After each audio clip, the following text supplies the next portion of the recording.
experts, right? People who were going to be interviewed for this particular show. And we're all sort of talking with each other about, hey, what do you do? What do you do? And, this guy across from us says, so what do you do? We say, well, we're soulmate coaches. We are. We are.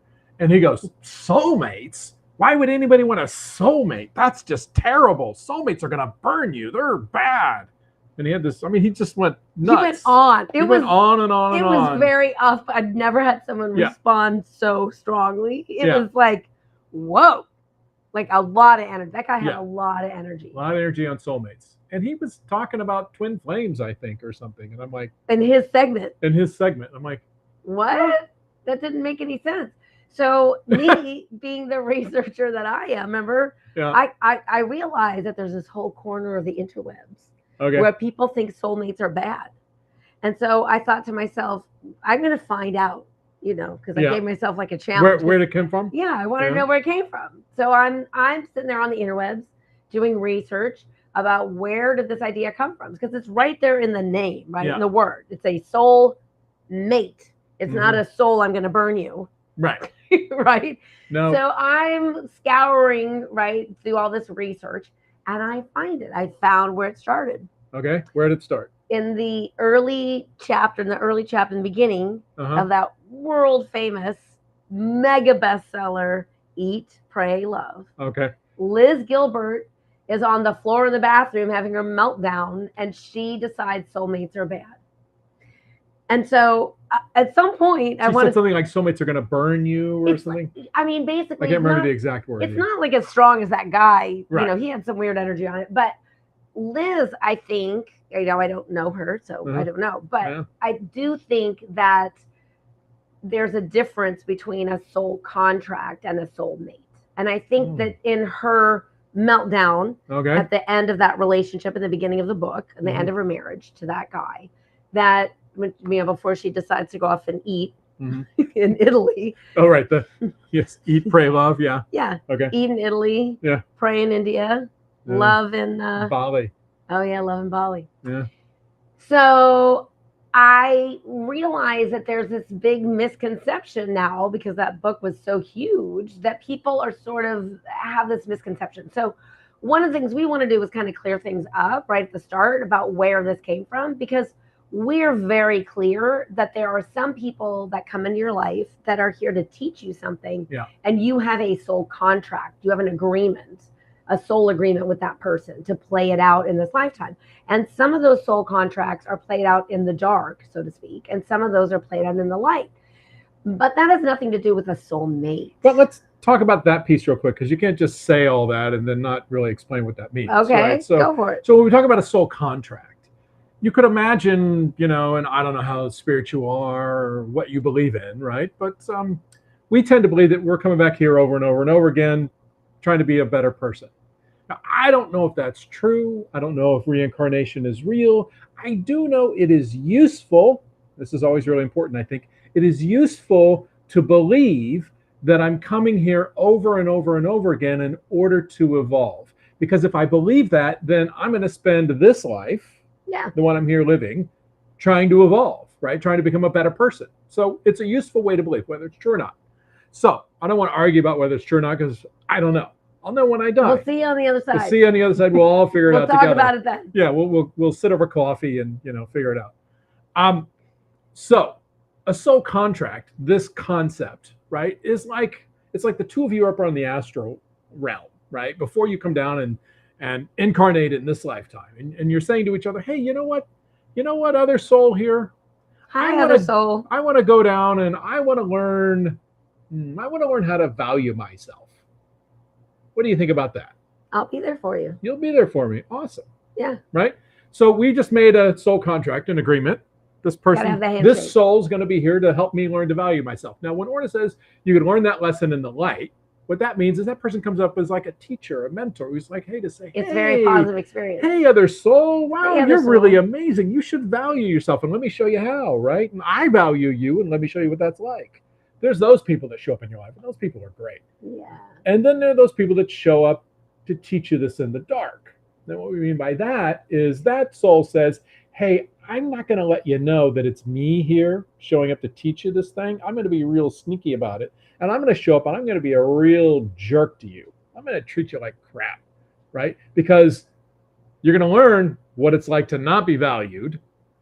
And then hopefully that'll motivate you to learn how to be valued. Well, I also think it's unconscious. Yes. Yeah. And I think that the more evolved soul, in a sense, plays those out in the light. Right. I'm making it up too. I don't know. We're just making this up, by the way. But I think, you know, we think it's useful. If you're gonna make stuff up, you might as well make up something that's useful, right? That makes your life better, more enjoyable, where you have gives you meaning and purpose, where it's helpful, right? Yeah. And so, you know, the way I make it up, and for me, is that when you have those agreements to play out in the light, it's like more evolved souls, and when you're playing it out in the dark, it's with, you know, less evolved, from a less evolved, less conscious. Yes. So that's what our sort of definition of the difference between this. Oh, a soulmate is here to burn you. I was like, no. I mean, not the energy that guy had it with. I mean, someday I want to ask Elizabeth Gilbert, right, the writer of the author of Eat, Pray, Love, and someday I'd love to ask her, you know, hey, do you now think differently about soulmates? She's been through. Several versions of your soulmate. Yeah. Well, I mean, you know, there's the Bali guy that she gets married to at the end of the book / movie. Yeah. Who then she leaves later, much, decades later. For her female friend who's got cancer and passes. She nurses her through that and in but passing. She believed that woman was her soulmate. Right, but she also believed the guy was her soulmate as well. Exactly. So different incarnations. Well, hey, so wait a minute. So wait. So you can have more than one soulmate? Well, Liz must be extra special. Okay. I'm just kidding. Liz is not extra special. That's the thing. Like, I'm not extra special. I mean, I might be. I mean, look, there's special sauce all over me, but there's special sauce all over you, and everybody has their special thing, and everybody has their gifts and all that goody good stuff. But there is no higher power up there doling out love to some people and not others. So this idea of a soulmate relationship simply means that you are with somebody who also chooses to be with you. And it has to go both ways in our definition. It's a little more than that, right? It's a little more than just choosing to be with somebody, because it's a conscious relationship, meaning we're going to talk about all that. Well, but before we do that, we've done this before where we say the soulmate relationship. It's got to be like this. Both people got to give the thumbs up. If it's like this, then no. Or if it's like this, that's a no. And obviously both down, no. So it's got to be a no. Yeah. Okay. But there's other reasons. So, I mean, I wanted to define soulmate relationship. Right. Now we could talk about why they're so difficult. Before we do that, why don't we talk about who we are and what we're talking about? What? Yes, I know. Okay. Hi, everybody. I am Orna Walters. And I'm Matthew Walters. And this is Love Intervention. We are here to intervene in your love life, to get you off that path of heartache and heartbreak, and get you on the path to long-lasting, soul-satisfying love. So it's a good kind of intervene. Yeah. It's good. It's positive. We're your nosy neighbor who's got good intentions. Nosy neighbors with great intentions. I mean, look, the bottom line, and I'm just going to say, look, this is truly an AMA, and ask me anything and ask us anything. So you don't have to ask us about soulmates. You can ask us about anything. Yeah. But if you're tuning in here, every time we do this, every other week, every other Tuesday, we're here live. And what I think is interesting is there's a ton of people that register that never pop into the chat, that never say anything, and they're lurking. And I just want to say, you can't lurk for love. I mean, you can, but you're not going to get love. Yeah, so you gotta if step you're out in the open. Lurking for love, then you might think, you're being a voyeur, right? You're not really putting any skin in the game to really have something change for you. This is our way of saying step it up and ask us questions, because we want to know. You can be anonymous in there. I don't really care. I don't care what your name is, or put in a different name, whatever. I mean, there's a few people popping in now, but I'm just saying we tend to hear from the same people. And once we start answering their questions, they tend to ask more questions, and it's usually like 2 or 3 people. So, stop lurking for love, because if you really want love, you got to step it up, because having love requires risk. It requires an emotional risk, right? When you give your heart to somebody, there's risk involved. But we don't care. Make up a name or be anonymous. I'll just say this is your chance to get free love advice from 2 people who've been doing this for a living for over 13 years. Yeah. So, for free, just show up and step up. That's all we're saying. So I also want to just say, if you're watching us on Facebook, give us a like, a thumbs up, a love, a whatever, something, react. You tag a friend or 2, share this. You can ask your Spread the questions love. there. You can ask your questions in the chat there on Facebook. Our team will port it over. Thanks, team. Yeah. I'm going to say something else. If you're on YouTube, if you're watching us there, subscribe, click the bell. You can comment. Once again, you can ask your questions on YouTube. They will get ported over here. Careful. And, I was looking for the bell. And also, for those of you here on the live stream, there's a chat right there. You can just jump right in. Yes. All right. Okay. So soulmates. Why are they so darn difficult? Why are soulmate relationships difficult? Well, I'm going to say the number one reason why. There's a few reasons we're going to go over, but soulmate relationships, now that we've defined them, is that soulmate relationships are difficult because they require that you take responsibility. Yeah. I'm going to put it out there. So they require responsibility in that you have your stuff. And if you're in blame, which is the opposite of responsibility, for those who don't know, that means you're looking at the other person in the relationship and you're thinking, you know what, you're the problem. And if you're constantly thinking your partner is the problem, then you are not really getting the agreement of a soulmate relationship. Because wherever you go, there you are. So whatever baggage you've got going on, whatever triggers, whatever wounds, whatever things you haven't dealt with, they're going to come up in your soulmate relationship. Maybe that's what that guy didn't want to deal with. He did not want to deal with this stuff because it kept coming up, and he kept probably blaming the other person, and that's why he said that person's going to burn you. It just clicked for me, right? Just yeah, now, no, totally makes sense. Like, so let's talk about, because Orna said she used the R word, responsibility, and we've talked about that a lot on here. Yeah. So let's talk about responsibility and what we call the responsibility equation. All right, drum roll, please. Bing. So it goes like this: if you have a problem with someone, it is your problem. And if someone has a problem with you, that's their problem. In other words, it's another way of saying it's none of your business what other people think of you, in a sense. But even, it's more than these that. people that are really close and love you and all that. Yeah, because it's really none of your business. An intimate relationship is really like a funhouse mirror. So there's those things where something bugs you about a person, and then you look in the mirror and you're like, ooh, I do that. It's like actually something that bugs you about yourself. It happens all the time in this soulmate, intimate, romantic, loving relationship. So in a soulmate relationship, you've got to take responsibility because there's nowhere to hide. It's kind of like a soulmate relationship is coming from such a high vibration. It's like this white hot spotlight. And so your warts show, your ugly show, your wounds show, your triggers show. And you've got to take responsibility for those parts. And we've all misbehaved, right? We've all had those times where we're triggered and we're upset and we say things we don't mean, and maybe we raise our voice, or maybe we misbehave. And that's perfectly fine. That's called being human. So we're not saying that in a soulmate relationship that everything's going to be rosy all the time, because quite frankly, and we've talked about this a lot on our Love Intervention vlogging, podcasting, I don't know what it is, video podcast, live stream, I don't know, call it whatever you want. It's our show, our Love Intervention show. We talked a lot about the 5 stages of relationship, and I'm just not going to go over them again right this minute. But if you wanted to go to our blog, you can just search 5 stages of relationship. Yeah. But I want to talk about the first 2. So the first one is the one we all know. It's that romance phase where you fall in love, slip on a banana peel. Oop, I land on Matthew, and oh my gosh, he's so amazing. And then eventually all of those feel-good chemicals wear off, and I'm in a relationship with a human being, and suddenly we're in a power struggle. You got to pull the rope. Oh. Yeah. And so the thing about the power struggle is no couple skips the power struggle, not even your soulmate relationship.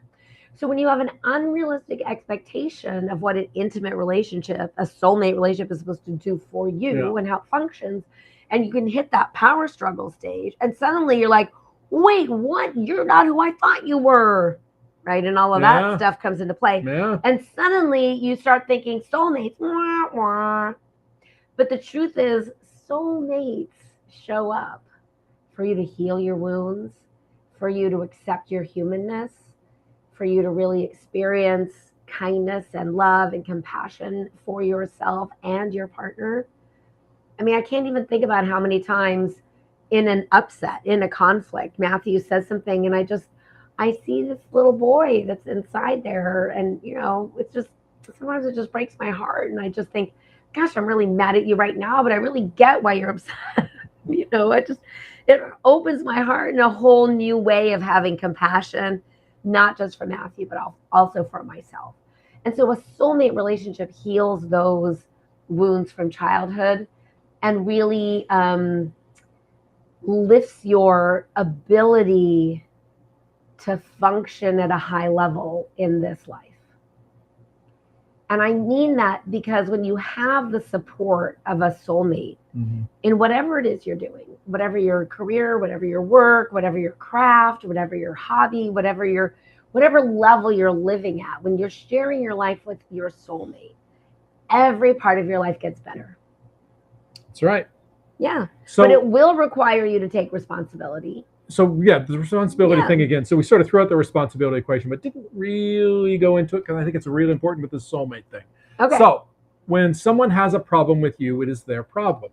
What that means is that it's not your responsibility to make someone happy. It's not your responsibility that your partner is upset. It's not your responsibility. Now this means that you're in your integrity and you're just behaving normally, and suddenly you're just being you. You're being you, right? And this other person's upset by you being you. Well, that's not your fault. It's not your responsibility. It's not your responsibility to fix, right? Most of the people who end up working with us are people who are taking too much responsibility. They're taking responsibility for the other person and how that other person's behaving, how they're feeling, whatever. And that's just taking too much responsibility. Now, then there's the flip side, where you're not taking enough responsibility. And that is if I have a problem with somebody, it is my problem. Meaning if I have a problem with something that somebody's doing, that's in my own head. That's my own stuff, right? It's not them doing it to me. So it's not men, it's not women, it's how I'm thinking about that. And it's like Orna said, it's a funhouse mirror. It's reflecting back to me stuff that I need to look at, stuff that I need to heal, stuff that I need to pay attention to in some way. So let me give an example. So I was raised in a family that likes to look out at the world and point out all the things that are wrong with it, right? A common saying in my family is, well, I like this person, but I generally don't like people, right? And it plays out. They all live out in the country, far from other people, by them, in their own little family groupings, right? They avoid people. And so I noticed on my own journey towards being more happy, right? Having just a more contented, happy life as opposed to one that was, emotionally wrought and miserable and not fun. I noticed on that journey that one of my habits was to look out at the world and notice all the things that are wrong with it. And to make judgments, like, look at that person. I can't believe they're doing that. Oh, you chose to wear that in the world today. What's up with you, right? That there was this judgmental voice, and it was really causing me a lot of unhappiness. And so I made effort to change the voice, right? And so I have a belief, once again, don't know if it's true or not, but I find it useful. I have a belief that all of us have within us the spark of God. We're all like, it's like God divided up into billions of little pieces and all became all these different human beings, right? So if I have God inside of me, Orna has God inside of her, and all of you do as well, and everybody I run into has got a little bit of God inside of them. So I can, instead of saying, well, look at that idiot who's jaywalking and not paying attention to the car, it's probably going to get themselves killed if they don't watch out, right? Instead I can say, oh, look, there's God, right? Choosing to live a little dangerously today, right? Or there's God choosing to wear that outfit, okay, for whatever reason. And there's God, honking his horn and waving, gesticulating wildly at the car next to him. So when I see that it is God doing all of these things, suddenly my judgment goes away, because who am I to judge God? Who am I to say, God, you shouldn't experience life through that person in that way? I totally hear you. And I think that when we're in that place, right? And look, guilty as charged. I've definitely been in that place. It comes out for me a lot when I'm scrolling Facebook. Oh, this person, oh, blah, what is she preaching about? And he doing the blah, blah, right. Cocky, show off, whatever. Yeah. And I'm in judgy space. I suddenly realized, oh, I'm being the cranky pants. And that it's up to me to go, wait a second, these are my friends, right? Yeah. Like, why am I connected with this person right? And so sometimes I evaluate it. I go, and sometimes I go back to their little thing and I go, is all they're doing like sending out preachy little stuff? And sometimes I go, you know what? I don't really know this person. Unfriend, maybe. Or I might be like, wait, I really like this person. This person's giving a shout out about this recent event they did. And we went to their event years ago and they're great. And I go, what? That's me. I'm being cranky. So I evaluate, is it just my mood? Right. Or am I just being judgy?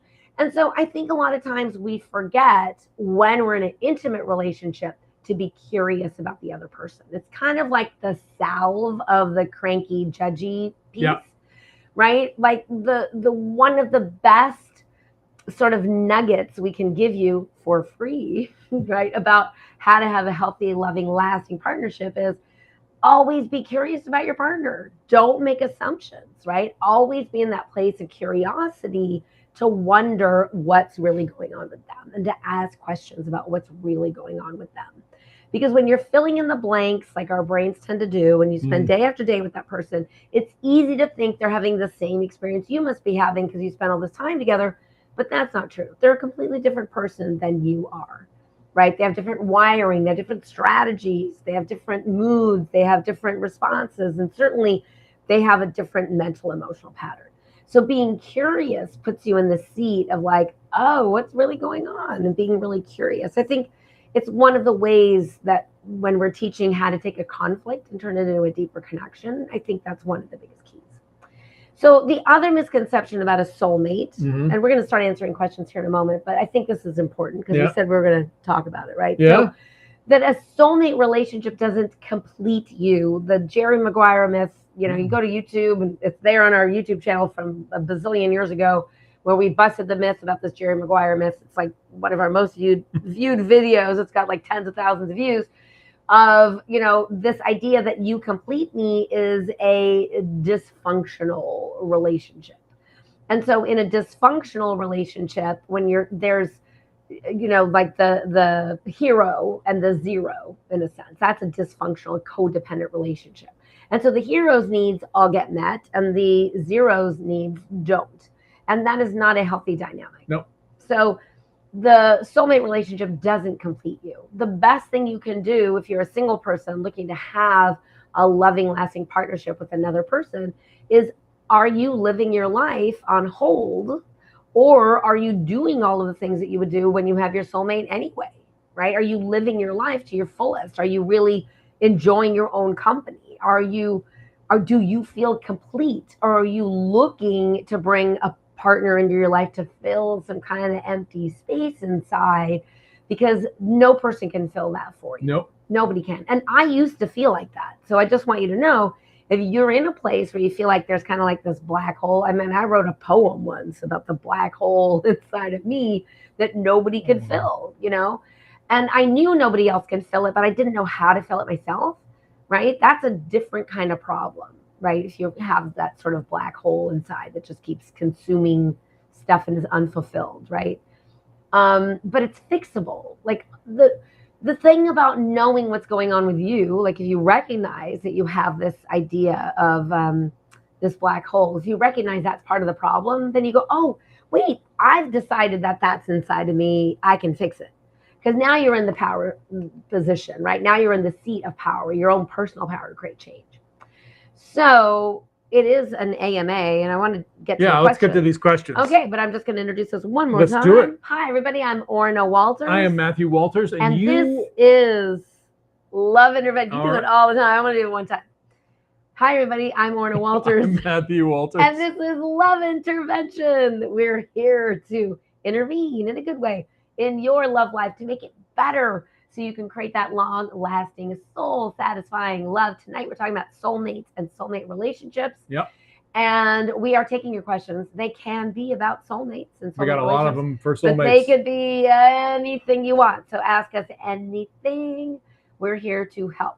If you're just making comments, we're probably not going to answer. So we're really looking. We have quite a few in the queue at this point. And I want to say thanks to our team who's collecting them from either Facebook, yay Facebook, or YouTube, yay YouTube. So they're all here for us to look at. And if it's just a comment, we're probably not going to go there. So we're answering questions. Ask us anything. Cindy's question we already answered. I'm going to read it out loud. Jumping way down there. Okay. I know. She says, I don't know why you two focus on finding a soulmate. I think that person comes to teach you, not a person you stay with. No, thank you! Exclamation point. We answered that at the top of the show. That's not a soulmate. If this person's here to teach you and not stick with you, they're not your soulmate. No, soulmates stick with you. Yep. Yeah, and you make each other better. I don't know better. why you wouldn't want somebody to stick with you. Yeah, that's that simple. Okay, that's simple. You want to pick one? I'm going to go right at the top, Karen, because Karen was here early, and right away, I met this guy a few years ago, and I thought he was a soulmate. Okay, we had an instant connection, but he was with another woman, and so it didn't work out. I still think about him all the time. Do you think I missed my one chance? No, Karen, there is no one chance for a soulmate. Part one. Part two, if the person's not available, they're not your soulmate. Yeah, whatever your belief system, God, Goddess, Moses, Jesus, Allah, I don't care. And there's no higher power on earth that's going to give another person's, somebody who not belongs to someone else, but someone who's tied to someone else is not your soulmate. That's just, what you're thinking is a soulmate is a little bit off. It's a little bit off. I just want to say you had this, the key here is you said we had an instant connection. Yep. So an instant connection does not a soulmate make. We talked about this a few weeks ago about instant intimacy, and beware of instant intimacy, because it is what we call a love imprint match, meaning it is a match to your core wounds as a child and your family of origin. Yes. And there's a signal that goes off in your subconscious that recognizes the familiar dynamic. It says, this is familiar, this is familiar, this is familiar. Now we mistake that loud, this is familiar voice with excitement, right? When it's neither good nor bad. It's just your subconscious saying this is familiar. Can you slow down? Because some people are hearing this for the first time. No problem. So if you're going to share stuff. This is familiar. So what we're saying is that instant connection is oftentimes a recognition of your subconscious to your core wound. It is not a recognition of your soulmate. And we make that mistake all the time. We talk to people. We both made that mistake. And I bet Cindy, who says my soulmate burned me, also made that mistake because that person wasn't her soulmate. That person was somebody who matched her core wounds. So let's see. Adam says, I blew it with my soulmate. I tried to apologize and make it up to her. I guess I hurt her too badly. She wouldn't give me another chance. Do you have any ideas how to win her back? Oh, Adam, I'm sorry that happened. And here's the thing. If you misbehave and hurt somebody, it's up to that person to decide whether to give you another chance or not. And if she's really clear and told you that she doesn't want to give you another chance, then you have to sort of like recognize that your heart breaks only to hold more love. So now you have the capacity to know what it's like to really blow it with somebody. So just like the person before you, Karen, who seems to think there's one, you said, I blew it with my soulmate, as if there's only one. Let's delve a little bit more into this idea, because the thing is you never run out of opportunities to connect with a soulmate. Right. So you could be with a soulmate and that person can pass and, die and move on. And you aren't stuck living the rest of your life without soulmate love. You always have an opportunity to have a soulmate connection with somebody, because again, lasting love is a choice. Yeah. And it doesn't mean that it can be anybody. So back to this instant connection, the instant connection likely not a soulmate make. However, you do need that spark of chemistry and attraction for a soulmate relationship to work out. Because for lasting love, that is one ingredient, but it's only one of many ingredients. And the other ingredients are personal to you. So I don't have a laundry list to go, these are the elements of your soulmate relationship, because I'd be giving you the list for my soulmate relationship. Yeah. And my soulmate relationship probably not going to look like your soulmate relationship, because we are not the same person. Okay. So I really want you to get that this idea that there's only one person you have to scour the universe for.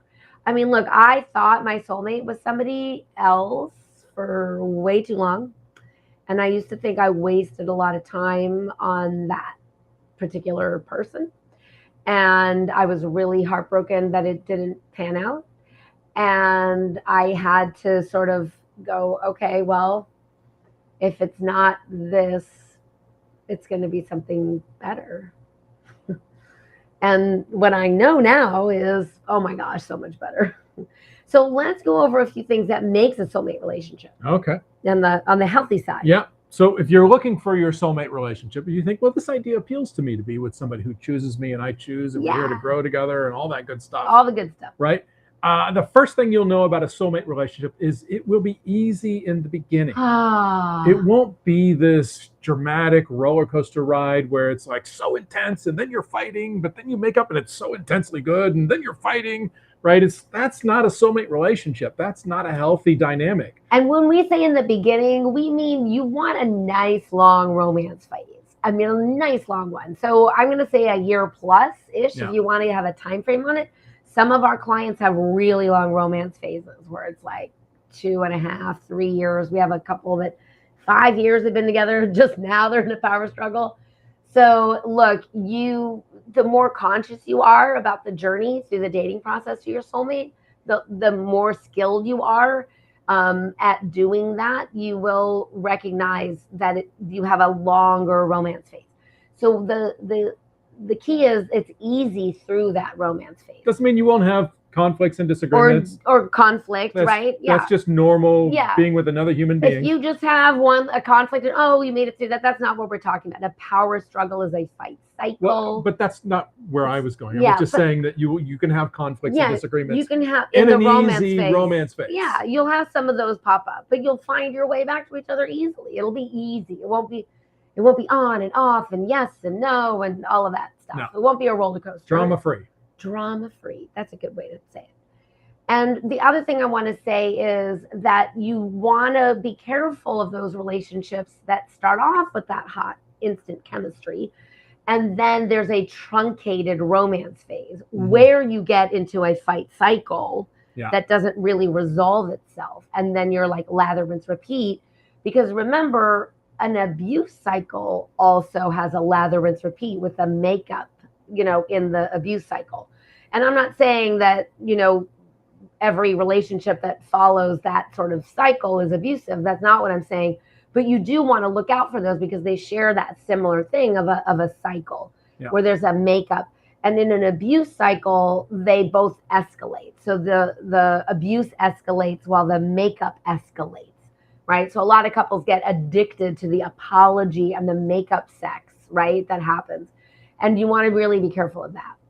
So what we are going to say is you want a nice, long, easy, like a breezy summer day romance phase.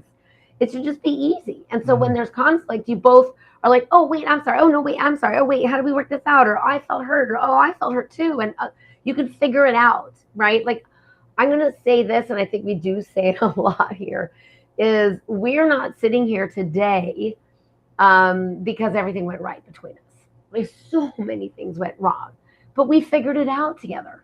So you cannot say or do the wrong thing with the right person. And I'm going to say that again because Adam, I'm trying to answer your question in this sort of long-winded way because you're saying I blew it with my soulmate. The thing is no. Because if it was truly your soulmate, you would have worked it out. You can't blow it when it's your soulmate. We like to say it this way. You cannot say or do the wrong thing with the right person. Yeah.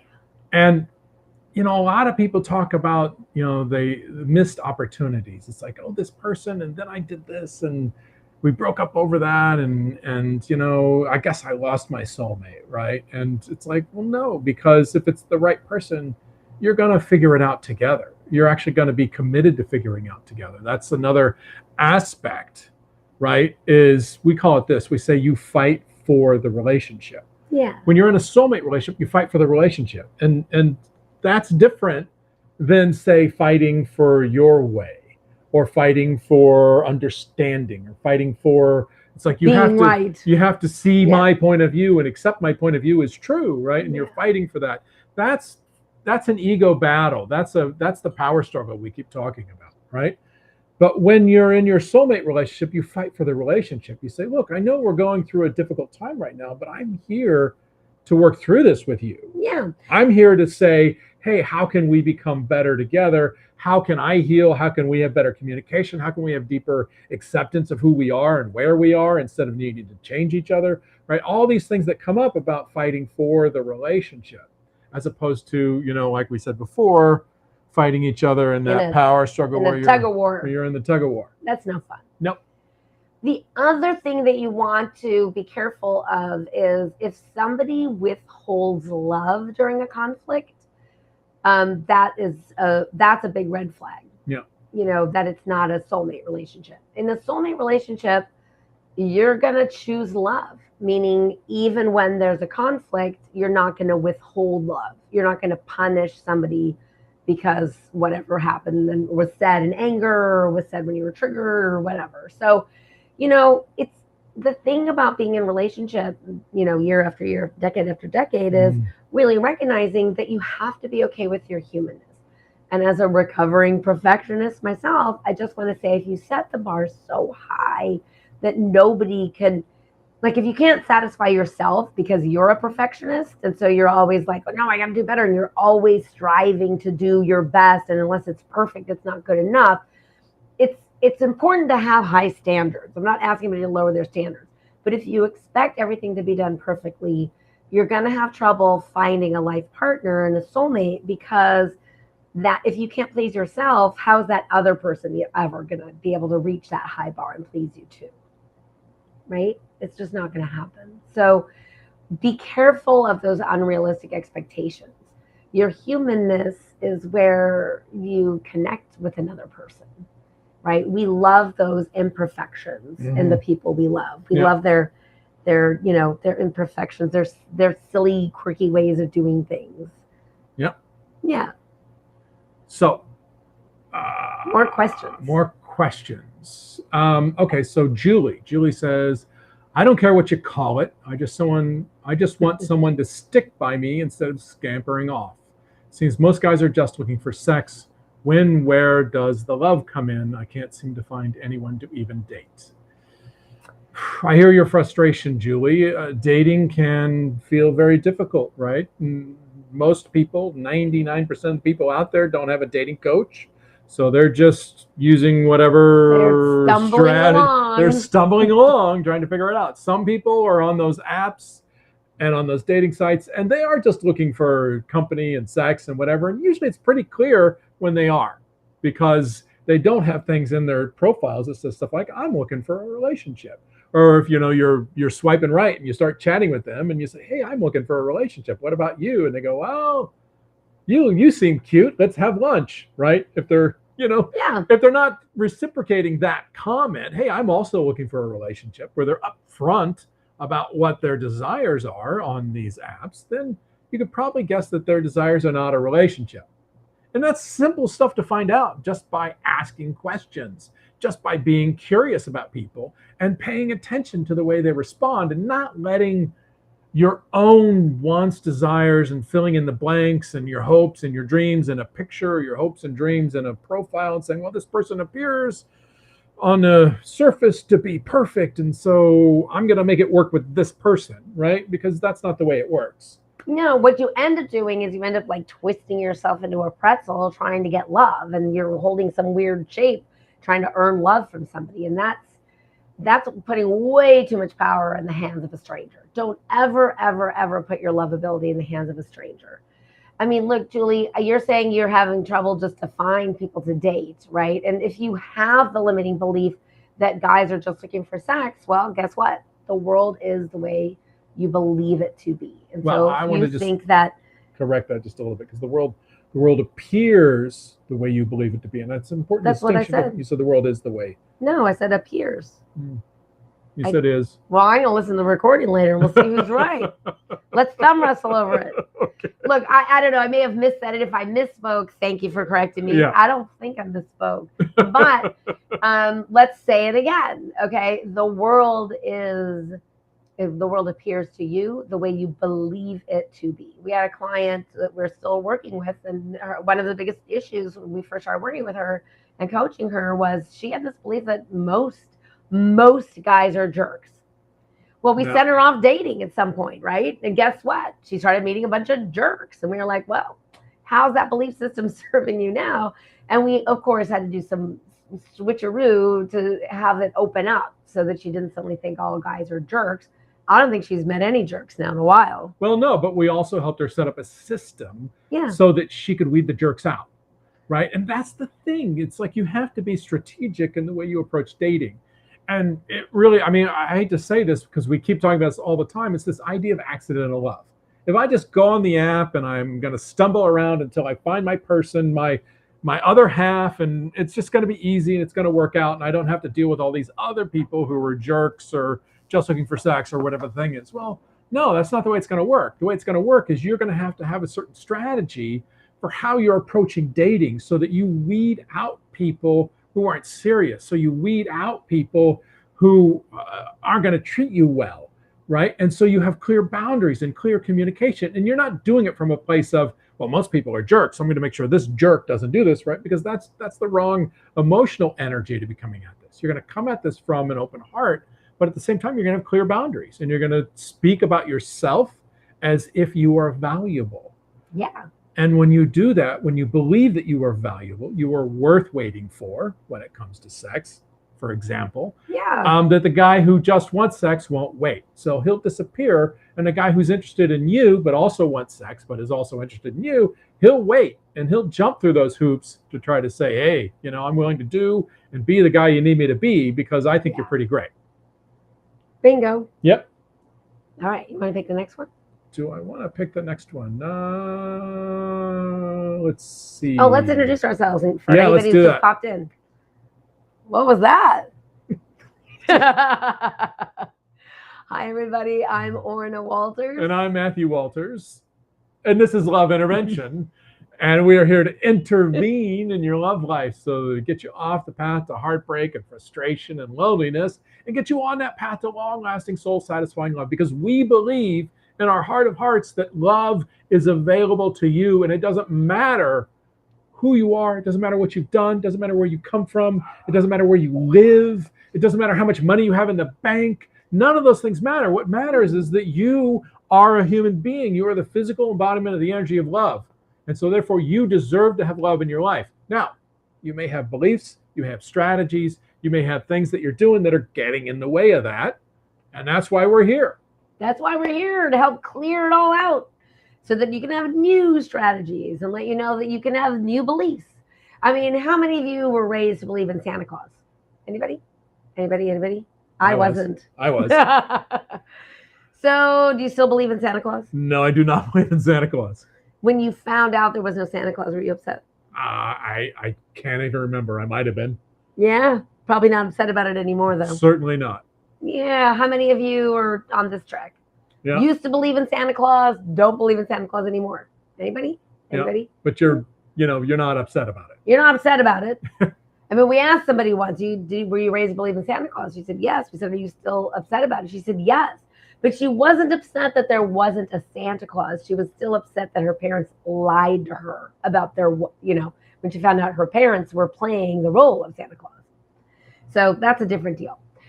But your beliefs can change, right? If you were raised to believe in Santa Claus and now you don't believe that this jolly, chubby guy comes down the chimney and delivers presents once a year and does that all around the world, and you used to believe that was true in a flying sleigh led with reindeer that fly, propelled by reindeer.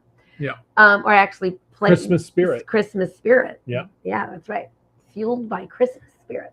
So if you used to believe that, but you don't believe it anymore, or the Easter Bunny, or, all of these other sorts of things, and you don't believe those things anymore, it's possible to change your beliefs. I mean, honestly, I used to have a horrible belief. I had a terrible limiting belief that blocked me from love for years. Yeah, what was that? I believed all men would cheat. Oh. Yeah. I believed all men would cheat. Oh, I believed that for a long time. It's weird to even say it now. Yep. I used to think everybody was cheaters. Wah, wah. So here's the thing. I remember going into my therapist's office at one point, and I said, I don't even know if I want a relationship. And she was like, what? What's that? What's bringing that on? And I said, I don't like who I am when I'm in a relationship. And she says, well, tell me more. And I said, I feel so vulnerable right now. Okay. I started telling the story, so I'm stuck telling the story. And so I said, well, I don't like who I am. I get like possessive and jealous and obsessed. And she asked me something that I will be grateful for forever. She looked me in the eye and she said, have you ever been suspicious without cause? And that changed my life forever because I was so grateful. My therapist knew that I was intuitive. And so when I realized that my therapist knew that I was intuitive, and I started asking myself her question, I was trying to answer it. She's like, have you ever been suspicious without cause?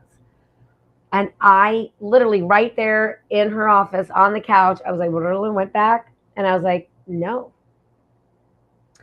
And suddenly I realized, ding, ding, ding, I can trust myself and I can trust my intuition. So if something is off and I'm twisting into that person of being weirdly possessive and jealous, because it's not really who I am. Have you experienced me that way? No, not at all.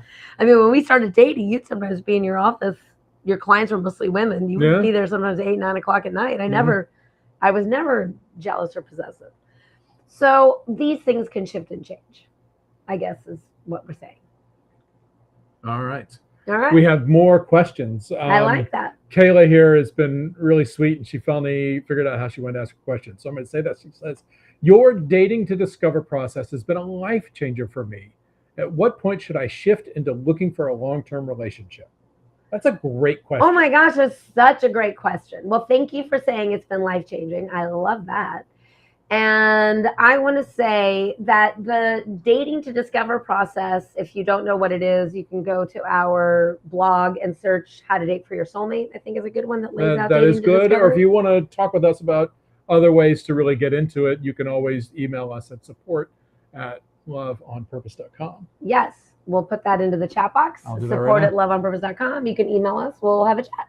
So dating to discover is a particular way that we assign dating because a lot of people put so much emphasis on one date, and they're like as if they're going to open up a private investigative service where they're Googling and researching and trying to find out everything they can before they go meet somebody for a cup of coffee.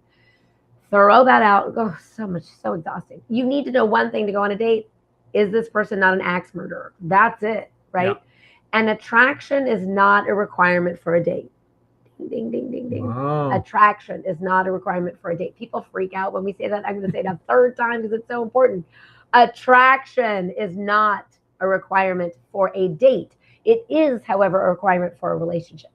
So, Kayla, to answer your question, like in the assignment of dating to discover, you are discovering about yourself through the dating process. So you are cultivating discernment and you're evaluating how do you feel when you're with this person? How do you feel when you immediately part? And so you're using the dating process in the sense of being in the dating lab to sort of discover about yourself. And as you're bringing those discoveries into session when we're working with a client, we start digging into these limiting beliefs and their strategies that aren't serving them and all the stuff that hadn't shown up in the early part of diagnosing their love imprint and chipping away at that system. So you can think of your love imprint as like your core wound. It's like the big Mississippi River, and it's fed by all these little tributaries. So there might be something that we miss dealing with that big old Mississippi River, and there might be this other little thing that's hanging around that comes up through the dating discover process. But ultimately, after about 5 to 6 dates, with the same person, right? Then you can deselect them or select them to discover more. So after 5, 6 dates, it doesn't mean to go exclusive with that person. It just means you're going to shift while you're dating that specific person. After 5 or 6 dates, instead of looking at what's going on with me, you're going to shift it a little bit to go, ooh, who is this person and what are they capable of? So that's where the dating to discover process shifts. So you're going to start considering a long-term relationship is what are they capable of? But you don't stop dating other people yet. Right. Okay. So you want to wait. Usually for the females that we're coaching that are dating men, right, that they they're waiting for that guy. That guy will ultimately want to take her off the market. And usually if you're our client and you're a female, we will coach you to say not no, but not yet. Because usually a guy wants to take you off the market really quick and you want to say not yet, not yet, not yet, not yet.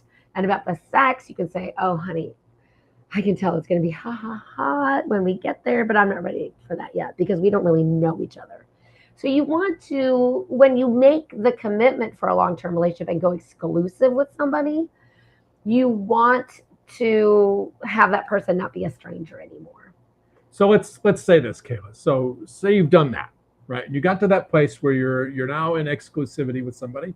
You say you've had sex, or you're open to having sex, and you're like, where is this going, right? Well, ideally, you've been approaching dating to discover in such a way that the man has been leading the relationship forward, right? That you've been letting him lead in that sense. So he was the one asking for exclusivity. He was the one pushing things and wanting to, claim you and all that kind of stuff. And you've got to the point where you're like, yeah, you've proven that you are who you say you are. And I think you're a good human being and I'm attracted to you. And I probably met some of your friends. And I met your friends, maybe your family, and I want to know more. And so we're exclusive and we're in this relationship, right? I think at that point, it's really up to the two of you because you've gotten to that place. Now, ideally, the guy is continuing to move things forward. So I want to share a story about us because I think this is very revealing about it, about what you can do, right, in terms of where you are and what the clues you can leave. So we had been dating for 4 months, I think, and it was New Year's Day. And we were at a vision board party that a friend of mine hosted every year. And this is my first year I brought Orna to the vision board party. And in fact, I had a vision board with from last year with 3 women who had not last year, but the year before, the previous year, who had dark curly hair.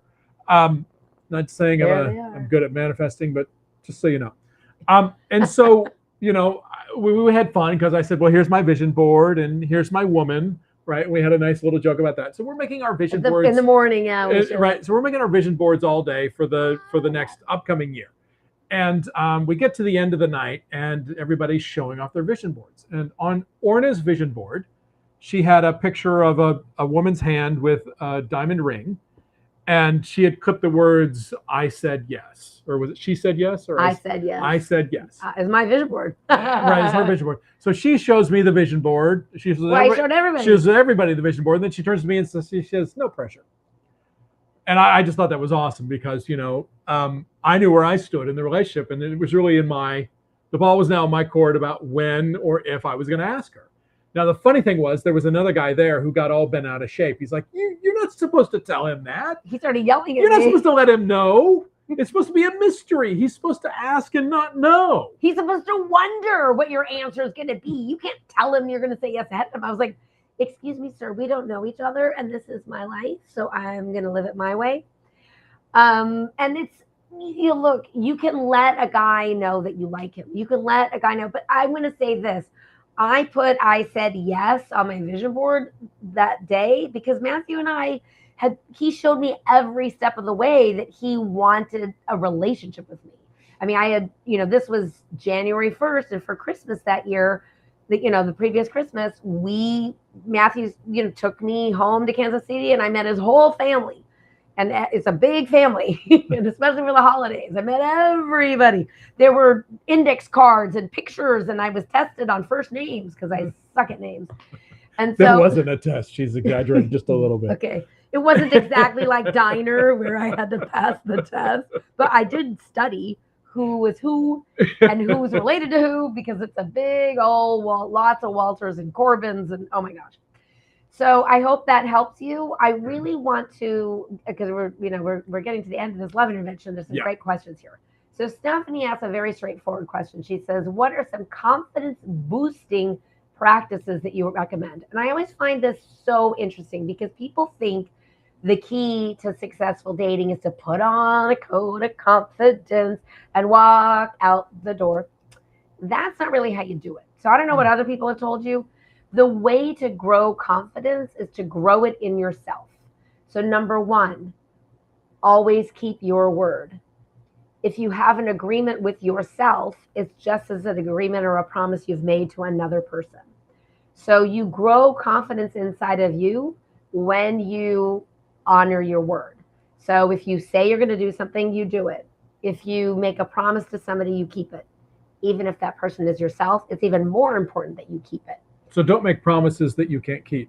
Correct. Because then you just feel bad about yourself. And another way to grow confidence is to, we have this thing that we hammer home with our clients a lot. And I think that there's a lot of misconception of what it means, because it's become a very hot buzzword. We were early adopters. We were OG. We were the originals. I don't know. But our whole way of coaching is to show up authentically. And so, Stephanie, one of the best ways to boost your confidence is to just identify how you feel and speak it to another person. Mm-hmm. And I don't care if that person is a brother, a sister, your mother, your father, a friend, an acquaintance, a coworker. Identify how you feel and express it.